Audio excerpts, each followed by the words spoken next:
திருடுந்தே கிடையாது. என்னது? கொள்கையை திருடுறாரு, கொள்கை தலைவர்களை திருடுறாரு. இப்ப போதாததுக்கு பட்டத்தை வரை திருடி இருக்கிறாரு.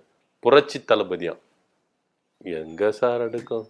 ஏங்க புரட்சி ஆல்ரெடி ஒருத்தர் இருக்கிறார் சார் சினிமாவில் புரட்சி தளபதினு. ஏங்க உங்களுக்கு எப்படிதான் சொல்லி புரிய வைக்கிறதுன்னு தெரியல. உங்களுக்கு நாங்க எப்படி சொல்லி புரிய வைக்கிறதுனே தெரியல சார். ஏங்க விஷால் ஏங்க விஷால் புரட்சி தளபதிங்கிறதெல்லாம் முதல் தெரிஞ்சுக்கங்க. விஷால் அவரு தான் சார் புரட்சி தளபதிய. புரட்சி தளபதி விஷால் அப்படின்னு வருமே சார் பட டைட்டில் எல்லாம். அவரு பட்டத்தை திருடி செங்கோட்டையனோ இவரோ கண்டுபிடிச்ச மாதிரி செங்கோட்டையன் கொடுத்துருக்கிறாரு. அவரும் பெருசா வாங்கிக்கிறாரு பட்டத்தை. ஏங்க அது விஷால்கிட்ட அவங்க பேசிட்டாங்க. விஷால் கோச்சுக்க மாட்டாருங்க.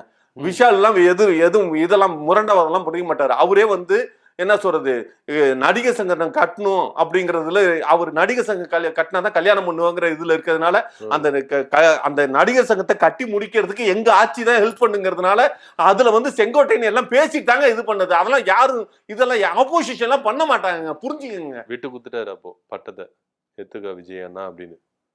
அதானங்க அதெல்லாம் செங்கோட்டையன் அந்த டீல் எல்லாம் பண்ணிட்டாருங்க. நீங்க இது பண்றீங்க சார். இப்பவே நீங்க இவ்வளவு திருறீங்க.